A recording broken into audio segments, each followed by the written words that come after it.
สบายดีทุกคนวิดีโอนี้ค่อยก็สิมาสอนเกี่ยวกับวิธีสมัครโบรกเกอร์ BX Trade เนาะว่ามันสมัครแนวใดเพราะว่าก็มีหลายคนถามมานะก่อนอื่นเลยเราก็ต้องเสิร์ชเนาะคำว่า BX Trade อยู่ใน Google หรือว่า Google Chrome ก็ได้เนาะได้ทั้ง2บอนเลยส่วนถ้าจะเข้าไป Google Chrome เนาะแล้วก็เสิร์ชคำว่า BX Tradeแล้วเราก็จะเห็นหน้านี้เนาะแล้วก็คลิกเข้าไปลิงก์ของ BX Trade เลยเมื่อเราคลิกเข้ามาแล้วก็จะเห็นหน้าตาเป็นแบบนี้เนาะซึ่งเป็นหน้าต่างแรกเวลาเราอยากเปลี่ยนภาษาเราก็มาเปลี่ยนอยู่รุมได้เลยบ่ว่าจะเป็นภาษาไทยภาษาอังกฤษหรือว่าหลายๆภาษาเนาะซึ่งเราจะเปลี่ยนเป็นอังกฤษเอาเพื่อความ international ของเราหั่นนะเมื่อเราเห็นหน้านี้แล้วมันก็สิมีข้อมูลคร่าวๆเกี่ยวกับ BX Trade บ่ว่าจะเป็นมันปันผลกำไรแนวใดหรือว่าไม่หยัง BX Trade ไม่หยังมันก็สิบอกหมดเลยอยู่หน้านี้หั่นนะมันมีฟังก์ชันออปชั่นหยังแดเมื่อเรารู้ข้อมูลคร่าวๆแล้วเราก็จะกดเข้าไปคำว่า sync up เนาะแล้วก็เราก็จะ sync up with กับ Gmail เนาะก่อนอื่นทุกคนก็ต้องมี Gmail ก่อนหั่นนะเมื่อเรามากดเข้ามาแล้วมันก็จะเห็นประมาณนี้แต่ว่าเราต้องใส่รหัส enter invite code เนาะก็คือรหัสเสิร์ชนั่นเองซึ่งว่ารหัสเสิร์ชนี้พวกเราก็จะสามารถนำเอาอยู่ account TikTok ของค่อยได้เลยซึ่งเราก็จะเข้ามา TikTok ก่อนมันก็จะอยู่หน้า TikTok ของค่อยเนาะทุกคนเข้ามาส่องก็น่าจะเห็นบ่ CW CIWJGN เนาะนี่ก็คือรหัสเสริญหรือว่า invite code นั่นเองโดยเมื่อเราเห็นแบบนี้แล้วเราก็มาพิมพ์ได้เลย 4WCIWJGN เนาะมาเราพิมพ์ได้แล้วเราก็เอาไปใส่ Gmail เนาะบัดนี้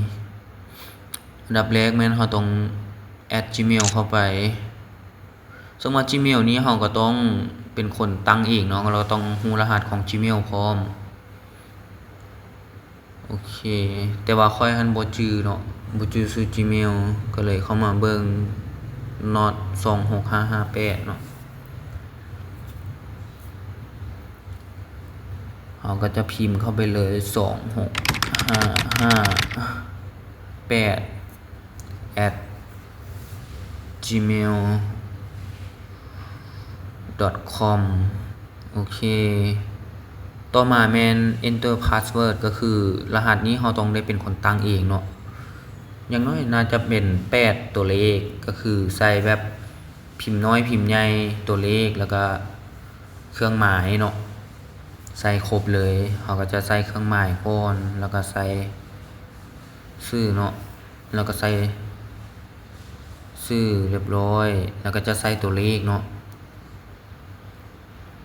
โอเค123888ต่อมาเราก็จะคอนเฟิร์มรหัสเนาะโอเค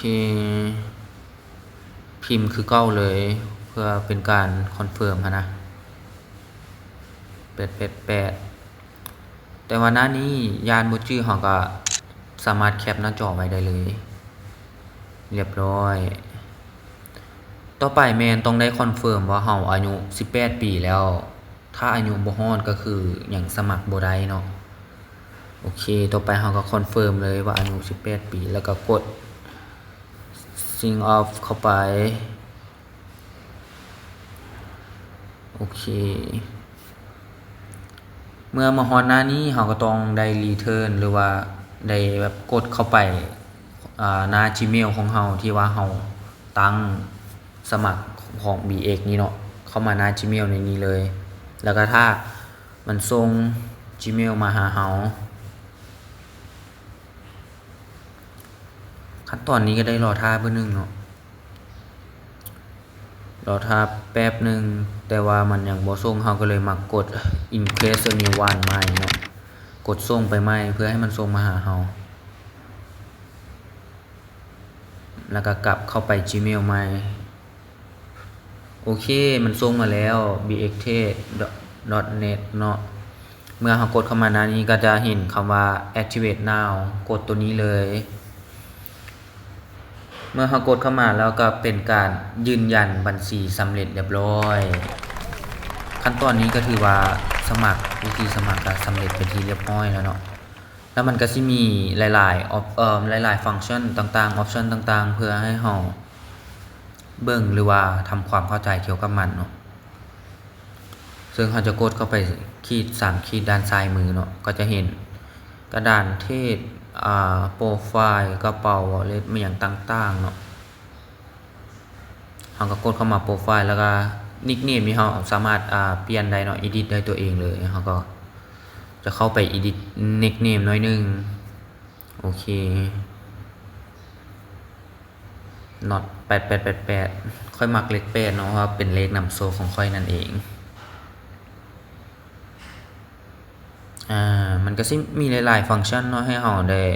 เลือกเบิ่งเลือกลิ้นหั่นนะว่าต้องฮู้หยังแดทำความเข้าใจหยังแดแต่ว่าเรื่องภาษาทุกคนก็สามารถเข้าไป